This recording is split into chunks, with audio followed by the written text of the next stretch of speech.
people think, okay, you have to put yourself and we would love to put ourselves in a cabin and just be able to focus, but that's not life typically. Well, first you gotta eat and you have to families and you have to pay your bills. So, all of that stuff for me, and I have to tell myself daily because I'm still right.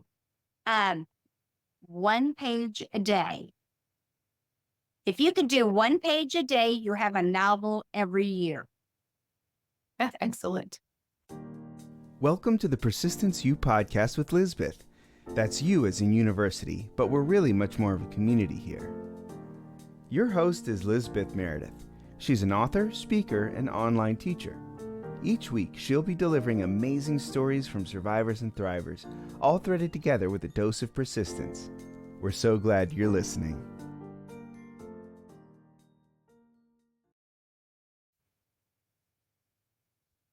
Persisters and other, this is April 15th and I record, and I just am so thankful to have made some gains on the podcast. And hopefully by the time you listen to this, we will have the new intro and outro. Thanks to Michael Crosa and Shiro from Podnuga Network. Super excited just to have interesting software to use. I'm learning, and also to have that new intro and outro and some other tweaks coming up. So it's not been easy for me because I'm not a quick learner, but thanks for hanging in there with me. I'm really excited today because we have author Rhonda Parker Taylor with us, hanging out in the waiting room for a tiny little second.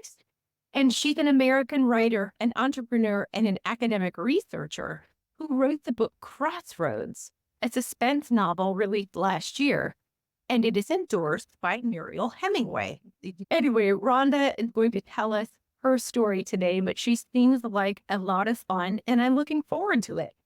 And I always love hearing from you. Thanks for being here today, and we will get started in just a moment, working on my rewrites of the novel from the editor, Anna Katz. If any of you have written before or thought about writing, it's such a joy to write the words "the end," like you finished your work, and that's just the beginning of several more drafts. So I've been very fortunate to have beta readers and eyes on this work, and yet there's so many revisions yet to make. One of the disadvantages of being a slower writer is that the world has changed so much by the time that I was ready to get this one ready to publish. The things that we laugh about are far different than the things we laughed about 6 years ago. Now they would be considered inappropriate. So I'm having to make some revisions. I have humor issues. But anyway, I am working through those, and she is a phenomenal editor. I couldn't do it without a team. So thanks for being part of my team. Let's get started in just a little second. I'll just have you. Rhonda, thank you so much for being here today with Persistent You. I'm really excited for the conversation about how you became the person that you are and are doing the things that you do. I mean, you have been a multifaceted writer and many, many things. So thanks for being here. Oh, I am so glad to be here. It's a wonderful Monday. It's sunny. And I think we all can just engage and love our life by practicing positivity in this podcast. Love it. Well, thank you. And tell us a little bit about yourself and how it is. You did some very different kind of writing before, right? Before you wrote your newest book. That's correct. So I'd like to step back and go a little further. Oh, yeah. Most people that knew me would never have thought I'd be a writer and would never have thought I'd be an academician person, because in my years, my passion was always to explore the world. And it never was really to be academically strong. I struggled in that area. So I kind of practiced avoidance out of fear. So I would always put it as, oh, my brother was the smart, and never took the step to elevate myself at a younger age. So for me to become an academic writer and have a doctorate and to become a best-selling author, it was never what people would have thought for myself.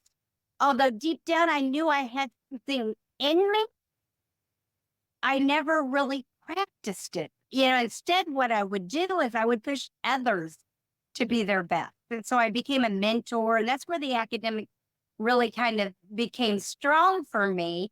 I was very good at saying, okay, you're struggling in this area. Let me help you. So like so many people out there in the world, they never put the same kind of love and attention into themselves. So I'm originally from Indiana, a small town called Noblesville. When I was born and raised there, it was a very small area. There were probably more cows than there were people. And now it's become a larger area and one of the top places to live in the United States. And I was the first college bound girl.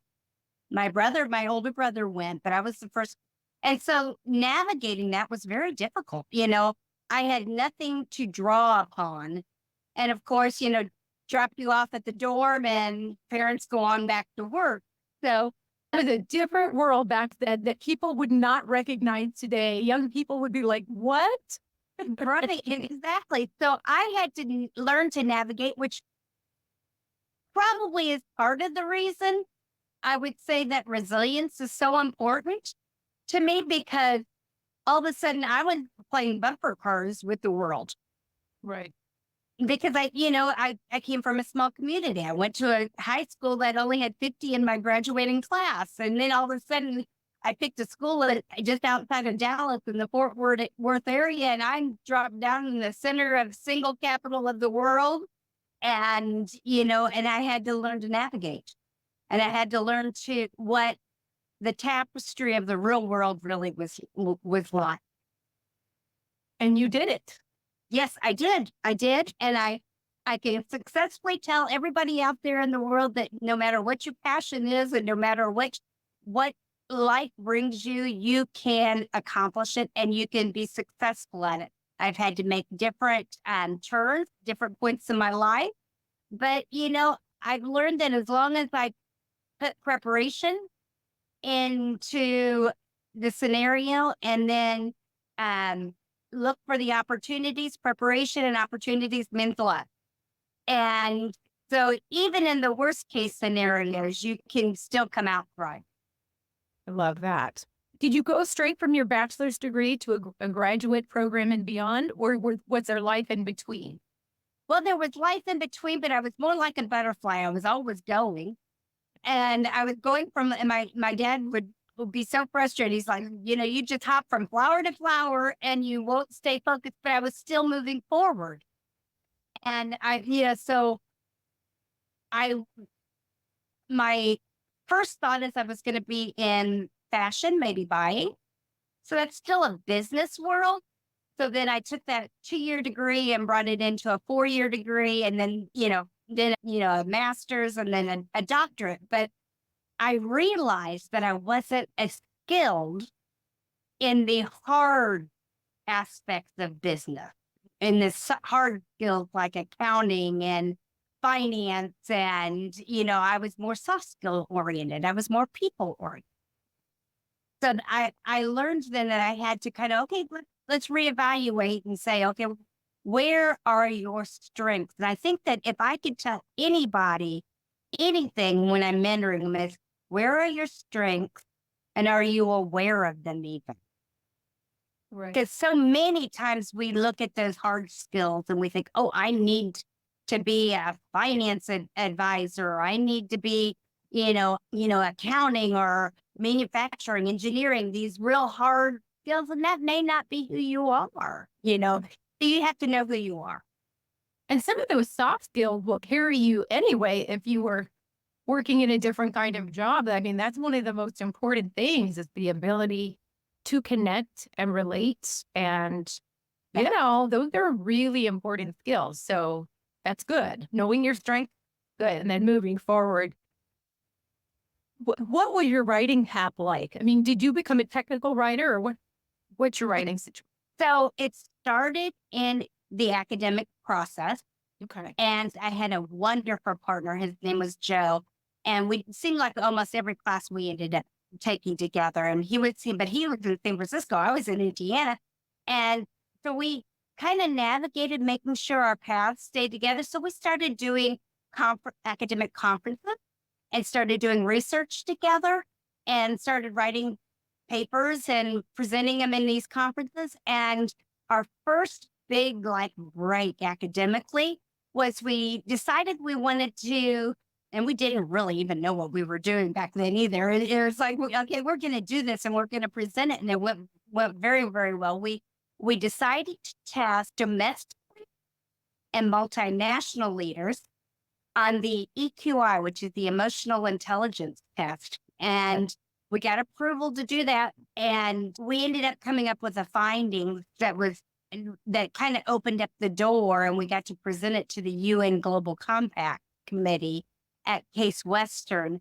And it showed that domestic leaders are sometimes way too narrow in their thought process, and multinational leaders were higher in emotional intelligence in 21 of the characteristics, 20 of them. The one characteristic that the domestic leader rated higher was self-impression of themselves, which meant that they were going around feeling like they were bigger, stronger, more powerful than the multinational leader. And it showed in their leadership, which meant that it was holding their company back. Because when you think higher of yourself than those that you're working with, or those that you might be dealing with on a broader scope, it limits your organization and yourself. And so we were able to then put it together a training that would help people work with this. So it's my writing started academically, and so research is really my strength. I don't have a problem with it still for long periods of time if I'm interested. Now, if I'm not interested, I'm all over the place. But, sitting down and really just gathering the data, and that really helped me even in my fiction writing then, because I was like, I could create a world. Okay. Doing research. And doing research is super important when you're going to be writing fiction. When did you know that you wanted to write fiction? The day that someone criticized my writing. I wrote a proposal, and it was at work, and it was going to save the company millions of dollars on a call center and a new computer programming when computers were just really being automating, jobs. And my boss looked at me and said, you used the wrong insurer. It was a typo. Right. And I really had to think about it. I had to go back and look at that. I was mortified. And because I had struggled, and it wasn't anything, it was just he probably would never even remember the comment, right? But it hit home to me because that had been such a sore subject for me growing up. But, the learning aspect was so difficult for me. So I told myself, because I loved to read, I loved books. I said, you will one day, and I love telling stories, write a best-selling novel. So I wrote it, but I didn't do anything with it for the longest time. And I wrote 4 of them. So there's more coming out.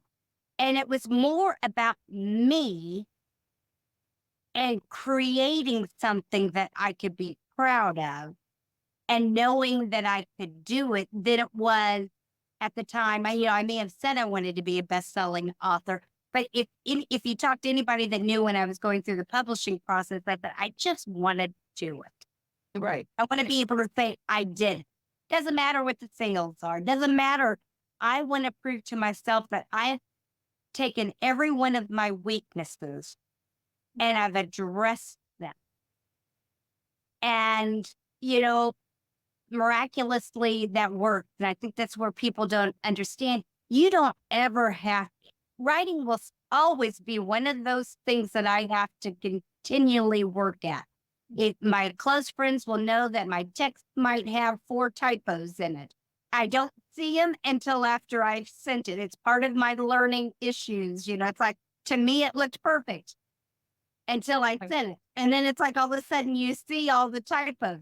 So I have to really put a emphasis on being aware that I have to slow down and analyze and find the focus to make sure that I'm presenting myself in the proper way.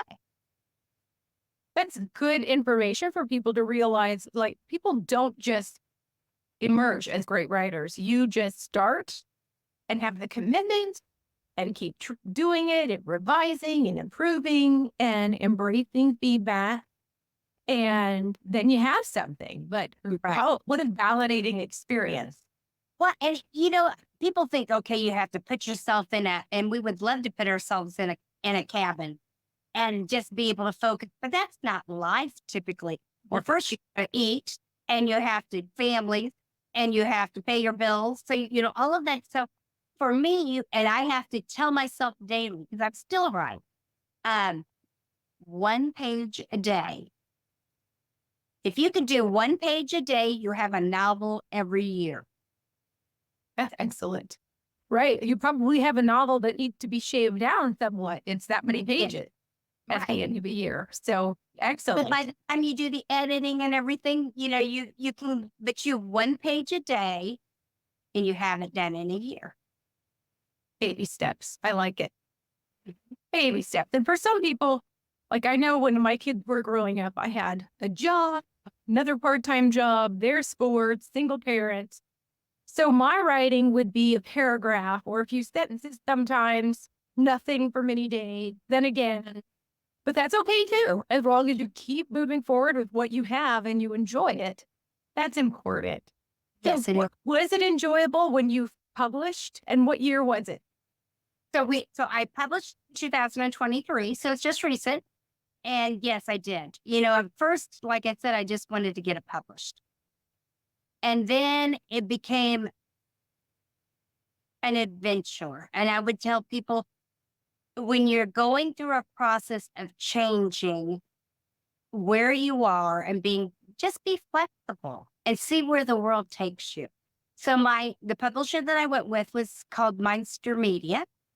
It's a blended matrix, which is kind of a blend between traditional and self-publishing, because they help you with the marketing aspect of it. And when I was going through the process, they're like, I think you could really benefit. And this really helped me a lot, to have someone that writes the foreword and endorses your book. Do you have anybody in mind that you think would be good? So I started thinking of teachers and mentors. And they're like, no, I think we have someone better in mind for you. And I'm like, well, who? Tori Spelling? It's a suspense novel. Who else would be better, right? And they're like, no, Meryl Hemingway. And I'm like, well, why would she be interested? She's the Golden Globe, Academy Award. And they're like, because your book all about life balance, people that have mental and health challenges, and they get themselves in these predicaments because they're not managing their life. And so I was like, well, I'm willing, if you think that she was it. They said, well, you write the query letter. I'm like, well, we haven't even gone through the editing aspect that she wants it in the raw. She wants to like to read it the way the manuscript is, so she can get a feel. So I wrote it took me about a week, a weekend, maybe 4 days, to really kind of get myself mentally prepared for writing a letter, asking someone to endorse me, because that's a big process, for someone to have faith in themselves. Right. I think we all, struggle in wanting to have a specific goal for ourselves, but actually trying to achieve it. So I wrote it, and then they sent it, and she replied, and she wrote a beautiful foreword, and she recorded a YouTube video. It's called Meryl Hemingway Praises Crossroads by Rhonda Parker Taylor. And she really got the manuscript. So I think that would be another thing that it doesn't have to be a Golden Globe nominated actress for someone to get someone that can present your work, where others can get it. But if you can find someone that can present yourself to book clubs, to the world in a way that people can relate to, then it really kind of helps you navigate that, and do the business aspect and the marketing aspect of it. Excellent. So you're happy with that experience. Yeah. I'm so glad. Well, what is next for you? So with Crossroads, those that have read it or those that might want it, like I said, it focuses on life balance. So I have a workbook that I did with my college students all the time, that I'm producing. This was the book cover. It's called "A Journey to Life Balance." It's a workbook approach to life balance career, because I'm really into making sure that we all don't just put our focus on the career. We put it on our relationships. We put it on our health. It also uses case studies from the first book, and then the second book that of the series is called Chosen. At least that's the working title, unless they've asked me to change it, because there's a new movie out, or a new series called Chosen, and we picked the title before that. But it's about us not empowering young people to know their own voice, and how that can get you into situations where, all mine are suspense thrillers. So, if you don't know how to scream, you don't know how to say no if someone offers to buy you a drink, how do you end up becoming a prey to being victimized? And it's because we don't raise ourselves to be in a world that we should be aware. Especially women. I Yes. think, we are so conditioned to taking care of everyone else first, and to pleasing, and go hug your relative. Go, if we have a bad mood, it rankles people if we're a little girl. So I think that is a really good topic to cover. It's important to have those refusal skills to stay safe later in life. I think that life is what you make of it, and it's whether you want to make yourself aware of the things around you, and if it's meant for you good things to come to you, that means you have to draw good things to you. Very nice. Well, I'm so glad that you shared your story and your journey. Are you still working at the university? Are you still working in academic? Yes, I do mentorship for people doing their capstone project and their dissertation. And I do career development also for those that are just kind of struggling to know where they want to go next. That's wonderful. I mean, that's, you're helping people navigate the adulting is harder than it used to be, I think, in some ways. Yes, And it is. oh, good. I mean, I think that sounds like a really fun and fulfilling career. Yes. And also, yeah, I love people. I love helping them fulfill what they want to do in their lives. and they must be inspired to see you writing and to say, it's never too late to do this thing that is on your mind and on your heart. You Right. can do it and redefine yourself and start a whole new chapter of your life. Exactly. Where can people find you and get a hold of your books or learn more about what you're up to? Okay, so Crossroads it's a suspense novel. You can find it in Barnes and Noble, Amazon. You can either order it online, or some of the stores obviously can order it for you, or they have them on their shelves, especially in the Indiana, Illinois, and Kentucky area. You can catch me online. My website is Rhonda Parker Taylor. Rhonda's with an H. .com, and then all my social media is RhondaParkerTaylor.com. So I do try to post different ways of writing your book, exploring your characters, creating tension in your work. So I do articles that way for people to kind of understand, and then little tidbits about myself or what's going on in my world.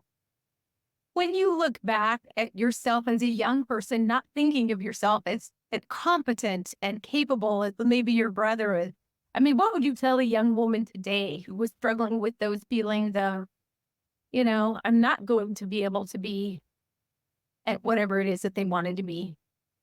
First, focus on yourself, not so much on feeling like others have to fulfill who you're going to be.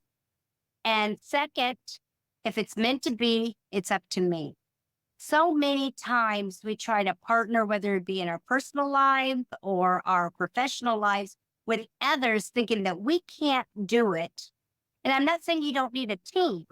Right. What I'm saying is, if it's meant for that team to be successful, sometimes it's meant for you to do it. It's meant for you to put it together. It's meant for you to be the leader. So many times we step back and think others are supposed to make it happen. It doesn't work that way. In any work, if it's meant to be, it's up to me. And then make sure every day is great while you're doing it. Don't get overwhelmed with it. Every day when I get done because I'm writing and I'm an entrepreneur and I got my own deadlines that have to be done. I can always say, I didn't get enough done today. But you know what? That doesn't mean it wasn't a good day. It doesn't mean overwhelm myself. And then look out the windows and see how wonderful the world is. If there's an eclipse, take that few minutes out and go see the eclipse. If it's, baby goat, along the side of the road or whatever it might be that you see, take the time to enjoy it because you only live once. That's right. Thank you. That's very, very helpful and great advice. I thought possum last night. I took a late night break at about 10 o'clock and went on a walk and found a little baby possum. I was like, I would have missed this. Yeah, Important to take those moments and grab them where you can. it really is. It really is. Because if you don't, then you're really missing out on another full aspect of life, and you're not going to enjoy the entrepreneurial spirit, life or your work life or anything because you are too tunnel focused. And that's what happened in the main character in Crossroads. She was so work oriented. And I used work as a core value because I'm from the Midwest. If you don't work, you're not worth anything in the Midwest, right? The steel manufacturing background. And I used that as a tool to show that when you're not paying attention to the world, things can happen. And because you're not navigating all aspects of your life. Okay. Well, that sounds exciting. I like the premise very much. Thank you. Well, thank you so much for being here today on Persistent View. And I wish you well on all that you are doing and the next book coming out. I love what Rhonda said about taking baby steps toward our goals. Just, a page a day if one person was writing a book, but whatever the goal is, tiny little baby steps, and then really celebrating what we got finished as best we could instead of beating ourselves up for the things that we didn't do on the daily list. Thanks as ever. Thank you to my patrons. Thanks for everyone who shares, listens, and enjoys this podcast. And I so very much appreciate you. Have a delightful week. Let me know what you think about the podcast, Faith Lift. Talk to you later. Bye-bye. We hope you've enjoyed this week's show. Thank you so much for listening. Now, to find out more, head on over to lameredith.com and be sure to hop on the mailing list too. If you've enjoyed this show, please leave a rating and review or share with a friend. And if you really, really liked it, go ahead and subscribe so that you never miss another episode. We'll be back in 2 weeks with another episode of Persistence U with Lisbeth.